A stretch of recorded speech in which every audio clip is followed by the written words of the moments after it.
할렐루야. 하나님의 은혜가 오늘도 여러분에게 동일하게 넘쳐나시게 되기를 주님의 이름으로 축원을 드립니다. 자, 로마서 8장 우리가 또 계속해서 나누고 있습니다만 여러분께서 이미 말씀을 깊이 또 정확하게 계속 이렇게 연결되어 있는 부분이기 때문에 연결이라는 게 고리를 이어서 연결하고 있는 게 아니라 바울은 대전제를 의식을 하고 말씀을 기록을 하고 있다는 거죠. 그러니까 이걸 자꾸 잘라놓고 나눠놓고 이해하기 쉽다라는 핑계하에 받아들이는 입장에서 요것 이렇게 나눠서 따로따로 자기 듣기 쉽고 보기 좋고 또 이해하기 쉽다라는 틀로 말씀을 받아들이고 연구하는 이들이 나누어서 또 분석을 하다 보니까 원래 사도 바울이 로마 교회의 성도들에게 하려고 했던 의도가 있는데 그 의도라는 게 다른 게 아니라 전제를 하고 있는 겁니다. 전제를 하고 있는 건 율법과 은혜와의 관계입니다. 율법과 은혜와의 관계. 여러분, 이 율법과 은혜와의 관계를 이야기하다 보면 성경에 여기뿐만 아니라 또 여러 군데 그 율법, 은혜, 이 관계로 설명할 때 사람 사이의 관계도 율법과 은혜를 설명하는 관계적인 측면으로 예를 들어 설명하는 게 많이 나와 있어요. 그건 뭐냐 하면 종과 자녀의 관계예요. 이거는 여기뿐만이 아닙니다. 오늘 우리가 8장 12절부터 17절까지 함께 읽었지만 여기도 또 자녀 이야기가 나와요. 하나님의 아들 이야기가 나오며 양자의 영 이야기가 나오고 하나님의 자녀 이야기가 나와요. 그러니까 이 자녀이라는 개념과 종이라는 개념을 통해서 율법과 은혜와의 관계를 또 설명을 하면서 이해를 시키는 전체적인 율법과 은혜와의 관계와 진리를 또 설명을 하는 거죠. 그건 이제 전제를 하고 있습니다. 그 자녀 중에 우리가 또 자녀라는 개념을 이해하려면 완벽한 자녀인 하나님의 완벽한 아들이고 하나밖에 없는 아들이신 예수 그리스도를 생각지 않을 수가 없습니다. 또 그걸 전제해 놓아요. 사도 바울은 이걸 다 전제해 놓고 근본적으로 설명을 하려고 하는 율법과 은혜와의 관계를 또다시 설명을 합니다. 그러니까 아주 일맥상통인데다가 하나의 줄기로 가고 있습니다. 그러니까 여러분 이 로마서를 이제 사순절 기간 동안에 좀 나름대로 저도 본문을 좀 많이 잡질 않고 단락단락을 잡아가면서 그 맥락을 계속 좀 깊이 있게 짚어가고 있는데 기회라고 할 수 있죠. 아니면 아닌 거고요. 근데 제게는 기회가 되고 있어요. 정말 더 깊이 있게. 그래서 처음에는 제가 로마서와 관련된 여러 가지 서적들을 한번 좀 살펴봤어요. 제가 교만해서가 아니라 지금은 다 내려놨어요. 이제는 제가 혼자 설 수 있다 이런 개념 아닙니다. 오해하지 마시기 바랍니다. 하나님의 말씀을 더 깊이 있게 본질적으로 다른 사람들이나 다른 이해로 이야기한 것이 아닌 사도 바울이 처음부터 맥을 잡으려고 했고 말하려고 했던 것. 그렇죠. 우리가 듣고 싶은 대로 듣는 거죠. 말씀이 전파가 돼도 그렇고요. 소위 말하자면 설교를 한다 할 때도 그렇고 이상한 건 우리는 우리의 이 영과 우리의 인격 자체가 내가 듣고 싶은 대로 듣게 돼 있어요. 그러나 듣고 싶은 대로 들려주는 건 할 수 없습니다. 저 같은 입장에서 듣고 싶은 대로 들려줄 수는 없어요. 왜냐하면 해야 하는 대로 말을 해야 하기 때문에 하나님의 뜻대로 전해야 하기 때문에 듣고 싶은 대로 들려줄 수는 없어요. 자, 이게 뭔 문제와 관련돼? 이건 죄의 문제와 관련되어 있는 거기 때문에 듣고 싶은 대로 들려줄 수가 없어요. 못하는데 잘한다고 할 수 없고 틀렸는데 맞았다고 할 수가 없는 거예요.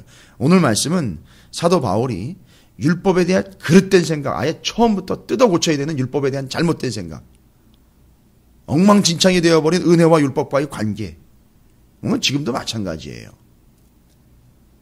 이걸 어떻게 뜯어 고쳐보겠다가 아니라 로마 교회는 생긴 지 얼마 안 되기 때문에 희망을 갖고 얘기를 하는 거예요. 처음부터 제대로 알면 로마 교회는 더 건강하게 성장할 수 있겠다. 그리고 처음부터 자기가 가르쳐준 게 아니기 때문에 처음부터 차근차근히 일러주고 있는 거예요. 그래서 로마서가 일종의 기회가 될 수 있어요. 성경 공부를 해가지고 지식을 쌓아놓는 그런 아주 얄팍한 수단이 아니라 처음부터 복음과 진리를 제대로 이해하려고 하는 좋은 기회가 될 수 있다는 거죠. 자, 그러면 오늘 8장 1절부터 11절까지를 전제로 하고 있는 12절부터 17절까지의 내용은 그 앞부분을 봤습니다. 8장 1절부터 11절까지의 내용을 봤습니다. 그리고 12절이 시작되면서 뭐라고 이야기를 하느냐 하면, 그러므로 형제들아, 앞에 있는 내용, 그렇기 때문에 여러분 우리가 빚진 자로 돼 육신에게 져서 육신대로 살 것이 아니니라. 자, 이 12절이 앞에 있는 내용을 전체적으로 받으면서, 자, 이제 그런 근거로 인해서 하나님의 법, 은혜, 율법, 이 관계를 앞에서 이야기 이미 다 하고 있는 내용들을 고스란히 받으면서 뭐라고 얘기합니까? 형제 여러분, 우리는 빚진 자입니다. 빚이라는 얘기가 나오니까 또 무조건 또 복음의 빚진 자 뭐 이렇게 쉽게 이야기를 할 수가 있어요.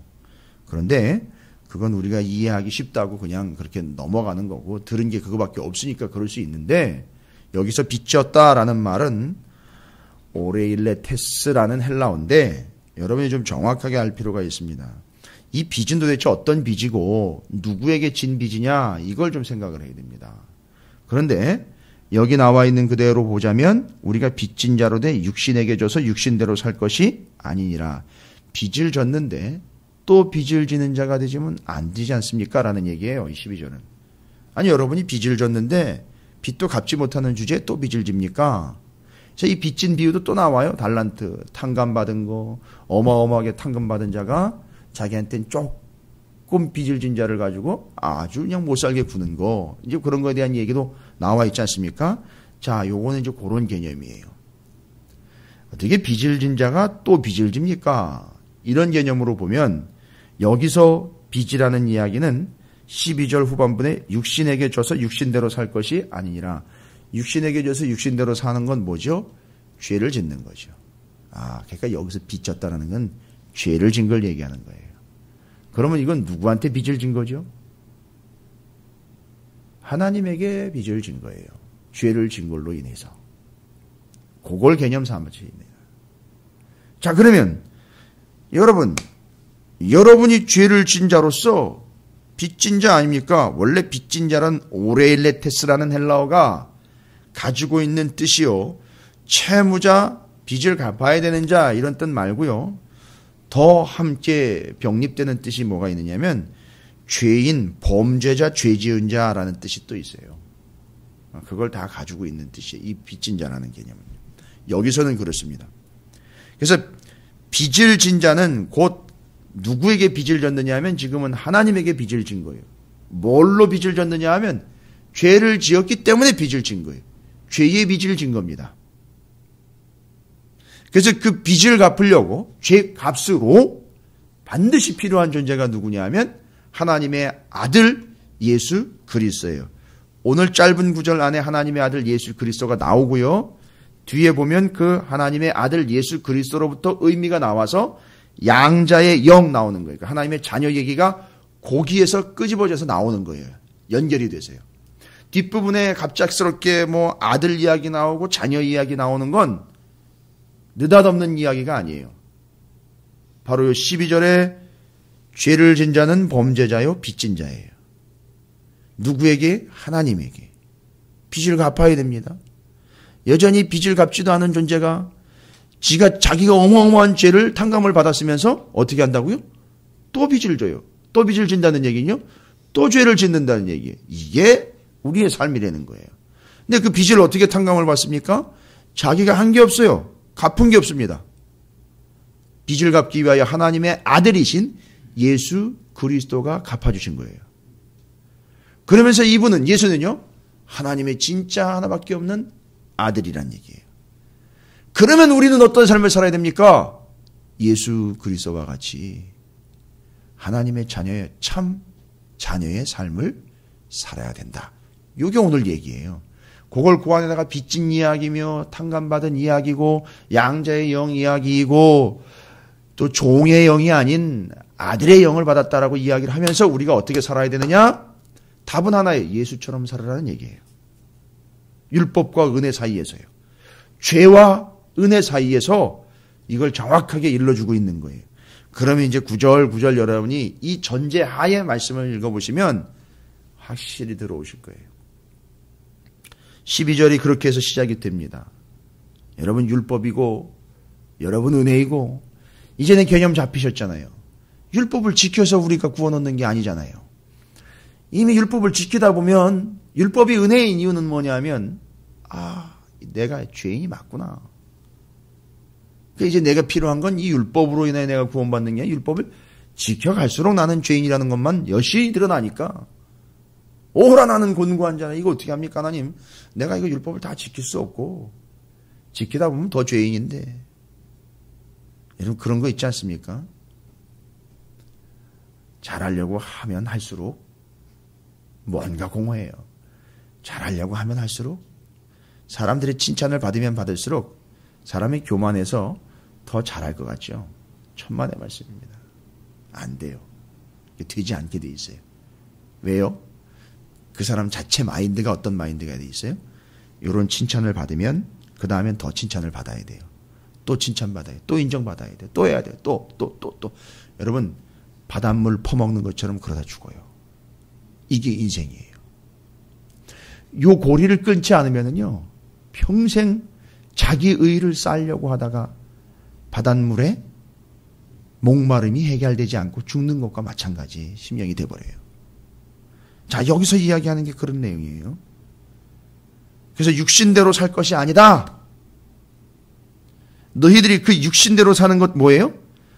율법을 계속 지키면서 율법으로 이 죄의 문제를 해결해 보려고 그러고 선한 일을 행함으로써 이 죄의 값을 어떻게 좀 상쇄해 보려고. 이건 마치 남의 물건을 도둑질하고 난 다음에 어떻게 하는 것과 마찬가지예요. 그 도둑질한 물건을 어려운 사람을 위해 도와주면 그 도둑질이 좀 상쇄가 될까?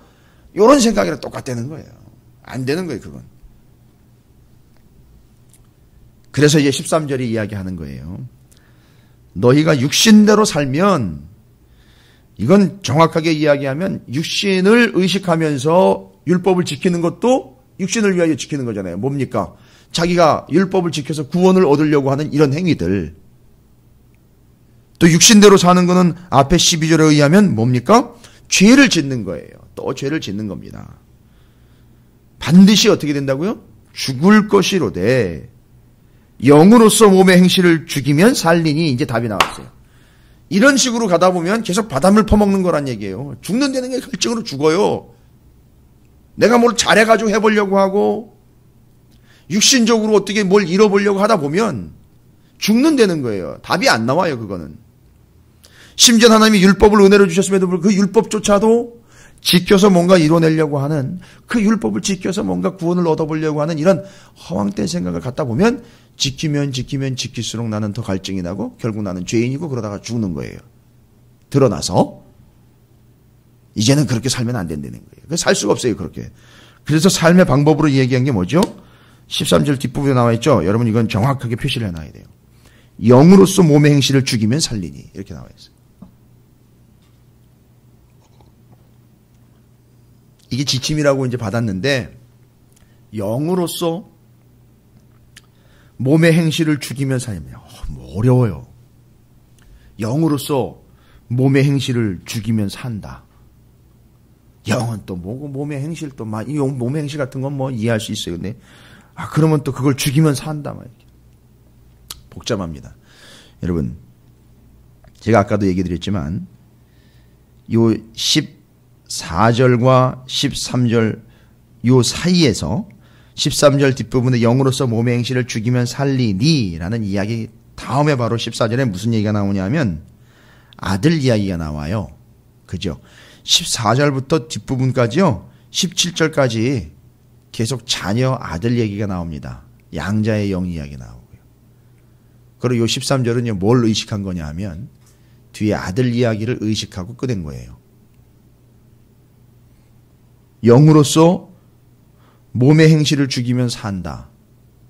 이 이야기는 그냥 일반적인 사실을 터뜨려 놓은 게 아니라 14절부터 17절까지 언급될 하나님의 아들, 자녀에 대한 이야기를 의식하고 적은 거예요.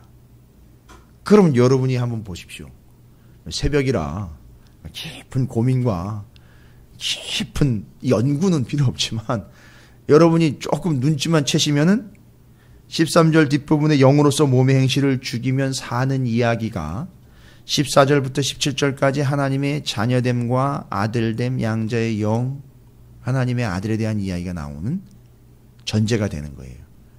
그리고 그 13절 뒷부분은 그걸 전제 의식하고 얘기한 거예요. 그러면 영으로서 몸의 행실을 죽이면 사는 이야기. 이게 누구 얘기예요? 예수 얘기예요.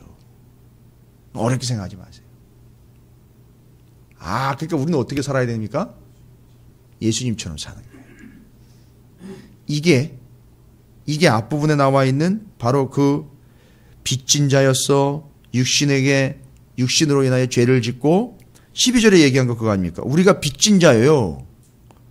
죄로 인하여 빚을 졌어요, 하나님께. 그리고 그 빚을 누가 탕감을 해줬느냐 하면 예수님을 통하여 탕감을 해줬어요. 그러니까 근데 그 예수님은 죄를 잔뜩 짊어지고도 어떻게 사셨어요? 영에 의해서. 영은 하나님의 영의 성령이고요. 또 그 영은 예수의 영이에요. 그리고 그분이 예수예요.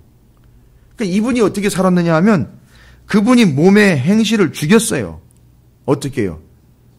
십자가에 달려 돌아가심으로. 근데 그 상태에서 이분이 가지고 있었던 게 뭐냐면 죄밖에 가지고 있는 게 없었어요. 온 인류의 죄를 다 뒤집어 쓰고요. 그러니까 그분은 하나님의 말씀을 완벽하게 순종을 하면서 죄에 대하여 완전히 죽고 영으로서 산 거예요. 부활을 하신 거예요. 자, 그러면 이걸 그렇게 하라는 개념이 아니라 우리는 예수를 우리의 행동 지침으로 삼아야 되는 거예요. 전체적으로요. 뒤에 나와요.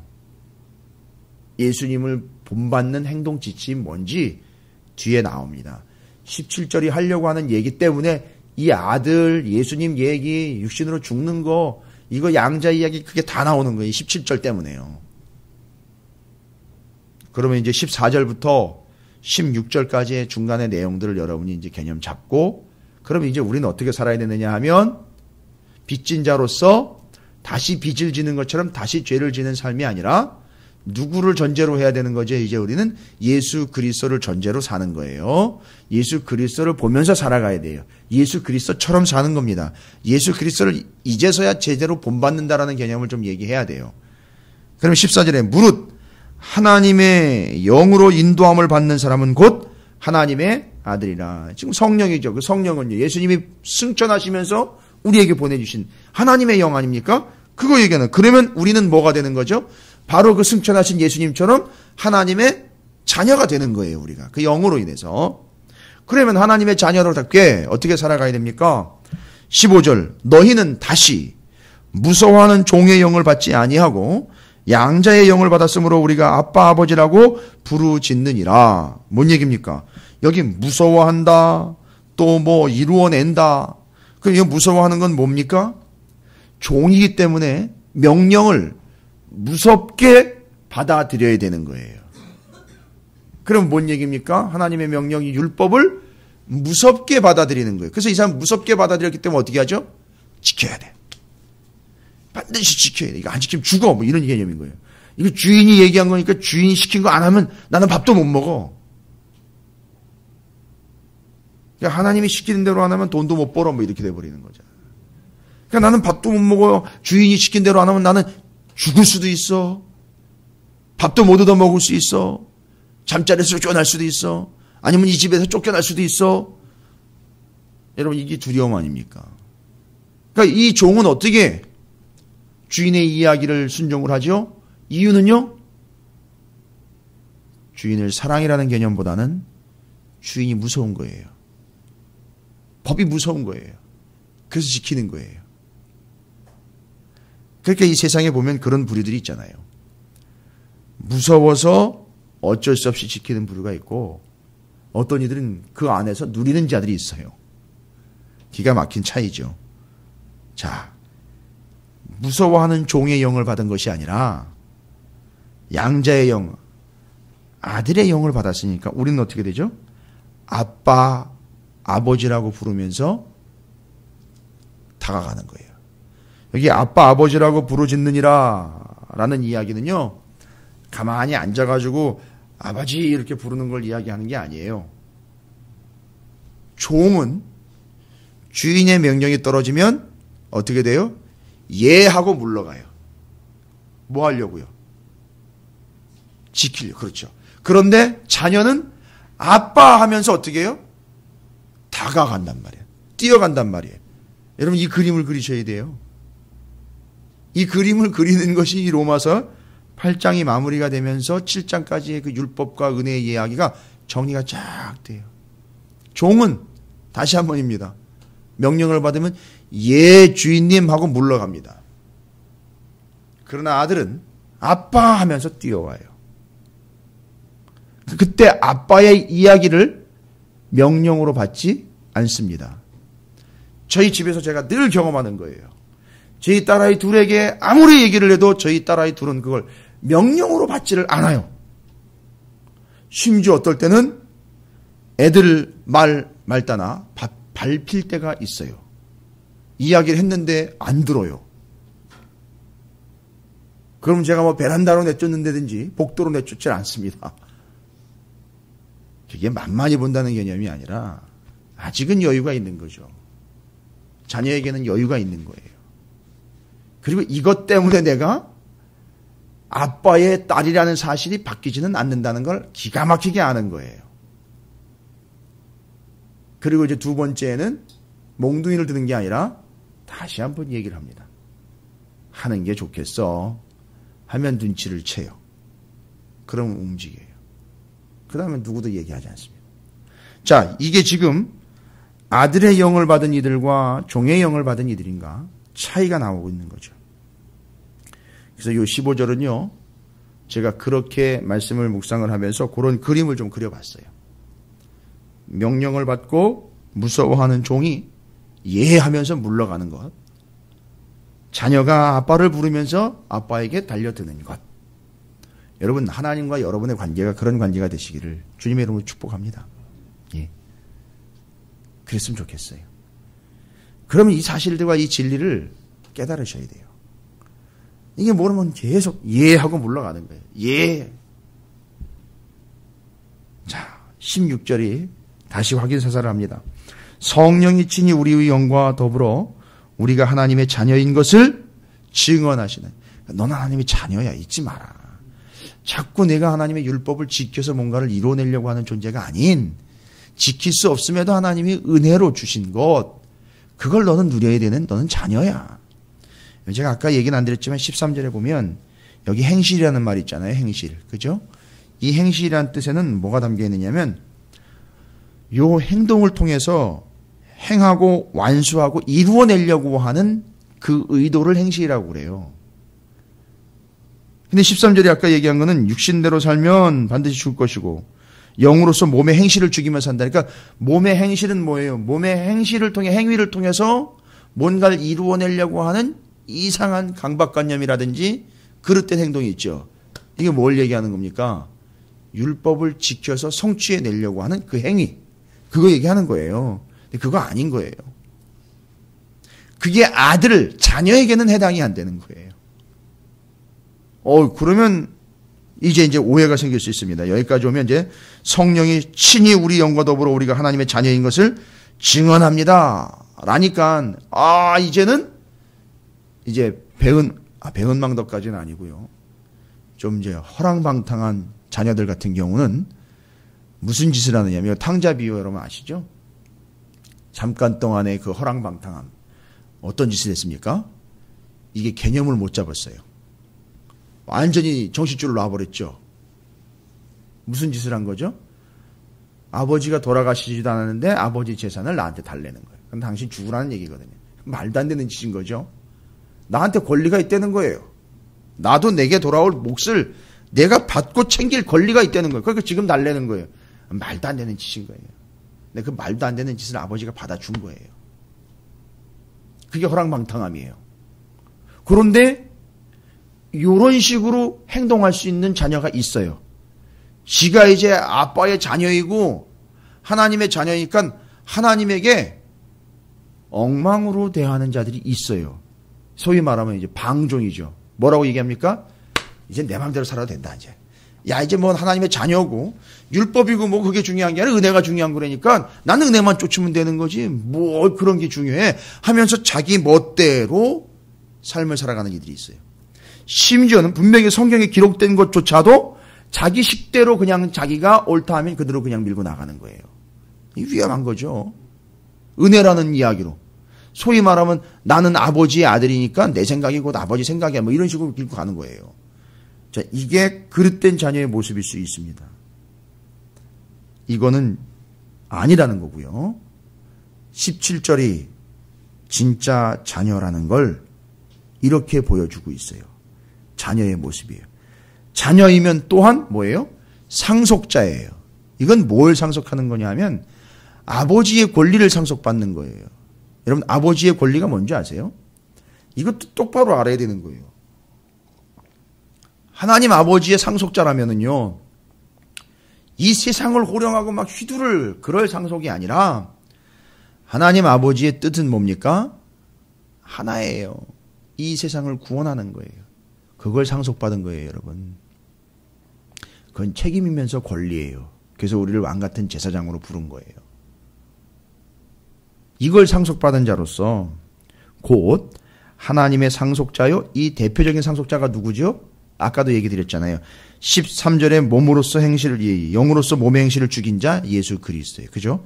진짜 완벽한 상속자인 우리의 맏아들. 우리에게 그렇게 되면 하나님의 맏아들이니까 우리에겐 맏형이 되겠죠. 그렇게 되면요. 그리스도와 함께 우리는 상속자가 된 거예요. 그러니까 여러분 하나님이 우리를 어느 위치까지 놔준 거예요. 그러니까 예수님과 형제 위치까지 놔준 거예요. 자, 이런 이유가 있어요. 우리가 율법의 얽매인 종의 영을 받은 것이 아닌 아버지에게 아빠 하면서 달려갈 수 있는 아들의 영을 받은 정말 은혜로운 자들 아닙니까? 자, 이제 이 은혜를 받은 하나님의 자녀의 삶은 어떤 삶이 되어야 되느냐? 율법이 아닙니다. 그러니까 율법이 틀렸습니다가 아니라 율법의 얽매여 율법을 받고 이해하면서 물러가는 종의 영, 두려움의 영이 아닌 아버지라 부를 수 있고 아빠라 부를 수 있는 아들의 영을 받은 예수와 함께 상속자된 우리의 삶은 어떤 삶이 되어야 되느냐? 이제 17절에 아주 깔끔하게 정리를 합니다. 자녀이면 또한 상속자 곧 하나님의 상속자요 그리스도와 함께한 상속자니 우리의 모습은요 예수님과 함께 했으니까 예수님처럼 해야 돼요. 맏형이신 예수님처럼 우리는 예수님과 함께 하나님의 자녀로서 도리를 다해야 됩니다. 이게 은혜 받은 자요 양자의 영 하나님의 자녀가 된 자들이에요. 어떻게 한다고요? 뒤에 나오죠. 우리가 그와 함께 영광을 받기 위하여. 이건 나중 얘기예요. 아니 물론 이제 가다가 영광도 같이 받습니다만 이걸 메인으로 놓으면 안 돼요. 이건 당연한 거예요. 영광을 받는다라는 얘기를 내가 또 뭔가 존귀해지고 막 높아지고 막 이런 거 또 이렇게 받아들여요. 아니요. 영광을 받는다는 얘기는요. 하나님이 영광을 줬다는 얘기예요. 나는 다른 이들에게 내 영광을 주지 않는다 그랬어요. 그럼 뭐예요? 영광을 줬다는 얘기는요. 영광을 어떻게 하는 거예요? 드러내는 거예요. 그러면 이건 뭔 하나님을 드러내는 삶인 거예요. 내 아버지가 하나님이요 라고 이야기하는 거예요. 넌 네 집 새끼야. 여러분 이런 얘기 많이 듣지 않습니까? 이거 도대체 네 집 애길래 이 모양이야? 예. 불명예가 드러난 거 아닙니까? 야, 이놈은 어느 집에 애길래 이렇게 대단해? 뭐 이렇게 돼버리면 벌써 그거는 이 아이가 높임을 받는 것이 아니라 그 가문과 그의 부모가 높임을 받는 것처럼 그 영광을 주신 거예요. 그러니까 우리가 그걸 받는 겁니다. 그런데 우리의 근본적인 삶의 모습은 어떤 모습이어야 되느냐? 정리합니다. 그렇게 되기 위해서 우리가 하나님의 아들, 하나님의 자녀로서 율법의 종이 아닌 두려움의 영이 아닌 아들을 아버지라 부르며 뛰어갈 수 있는 그 은혜, 그걸 받은 자로서 우리는 어떻게 삶을 사느냐? 예수님처럼이라는 거죠. 영으로서 몸의 행실을 죽이는 자인 예수 그리스도처럼 우리의 맏형이고 하나님의 영광을 온전히 받은 자로서 하나님이 세운 우리에게 함께 상속자로 세운 예수 그리스도처럼 우리는 뭡니까? 하나님을 위하여 하나님의 자녀로서 예수 그리스도와 함께 영광을 받는 자로서 영광을 받기 위하여 고난도 함께 받아야 할 것이니라. 고난은 쏙 빼버리고 하나님의 자녀라니까 뭔가 가진 이익과 혜택들만 누리려고 하는 것 아니고 진짜 율법이 아닌 은혜를 받았다면, 율법을 통하여 진짜 은혜를 깨달았다면 이제 우리의 삶은 어떤 고난도 그것만 쏙 빼고 알맹이처럼 마치 편안한 것과 풍족한 것과 누릴 만한 것들만 주십시오 라고, 내가 아들인데 나한테 이렇게 서운하게 할 수 있습니까가 아니라, 진짜 자녀이고 진짜 아들이면 아버지의 아픔, 또 우리 구주 예수 그리스도의 아픔과 고난에 함께 할 수 있다는 거예요. 이게 우리의 삶의 모습입니다. 진짜 은혜 받은 자의, 진짜 은혜 받은 성도들의 모습이라는 거예요. 맨날 얼굴 나는 데만 나타나는 것 아니고요. 예수 그리스도와 함께 고난을 받는 일에 나가는. 근데 율법에 보면 영광을 받기 위해 함께 고난도 받아라 라는 율법은 없어요. 그죠? 그러니까 이거는 뭐예요? 율법을 초월한 거예요. 율법을 이해한 자가 율법을 초월하는 거예요. 그렇지. 그 고난에 내가 함께하는, 왜? 내 아버지이시고 내 맏형이시니, 내 구주이시니 나도 그 고난에 함께한다. 여러분, 이게 은혜라고만 이야기하기는 좀 애매해요. 맞습니다. 은혜 때문이에요. 그런데 이 모습으로 나간다면 보십시오. 받는 고난을 함께 받으러 가는 거예요. 이건 사랑이에요. 그래서 이제 어디까지 나갑니까? 사랑으로까지 가요. 하나님이 세상을 이처럼 사랑하사 독생자를 주셨으니 이는 그를 믿는 자마다 멸망하지 않고 영생을 얻게 하려 함이라를 깨달은 거예요. 아, 나는 지금 은혜를 받았지만, 율법을 지키고 지키다 안 된다라는 것 때문에 내가 하나님의 은혜를 받았지만, 하나님의 은혜가 필요한 존재로서 내가 구원받아야 되는 하나님의 자녀로구나, 이걸 은혜로 받았지만 결국 그것이 무엇으로부터 왔느냐? 하나님의 사랑으로부터 왔다는 거예요. 이제 사랑을 이야기하는 거예요. 아무 데서나 첫방으로 사랑을 이야기하는 게 아닌 거예요. 그래서 고린도전서에도 믿음, 소망, 사랑이라고 해서 사랑을 맨 나중에 놓고 맨 먼저 믿음이 나온 거예요. 먼저는 믿음이요, 완성은 사랑이다. 지금 이 순서대로 가고 있는 거예요. 바울은 이걸 또 틀어놓고 있어요. 여러분은 바로 율법과 상관없는 존재들이 아니라 율법에 의하면 죄인인 것이 드러난 존재들이잖아요. 그런데 그것을 빚진 자로서 탕감을 받게 된 거 아닙니까? 예수 그리스도로 인하여. 그리고 그분은 우리에게 같은 형제가 되어 하나님의 영광을 같이 상속받는 자가 되었습니다. 여러분, 이게 은혜가 되시길 바랍니다. 은혜가 되면 우리는 어떻게 산다고요? 하나님을 사랑하며 살게 된다는 거예요. 고난도 함께 받게 된다는 겁니다. 여러분의 삶에 고난은 치워주십시오가 아니라 얘야, 나야 라고 할 때 예 하면서 고난에 함께 동참하는 여러분의 삶을 통해 율법에는 없지만 그 율법을 초월한 그 고난도 함께 받음으로 하나님을 사랑하는 참 존재로서 은혜 받은 자의 삶이 예수 그리스도와 함께 예수 그리스도를 닮은 온전한 하나님의 자녀의 삶이 되시기를 주님의 이름으로 축원을 드립니다.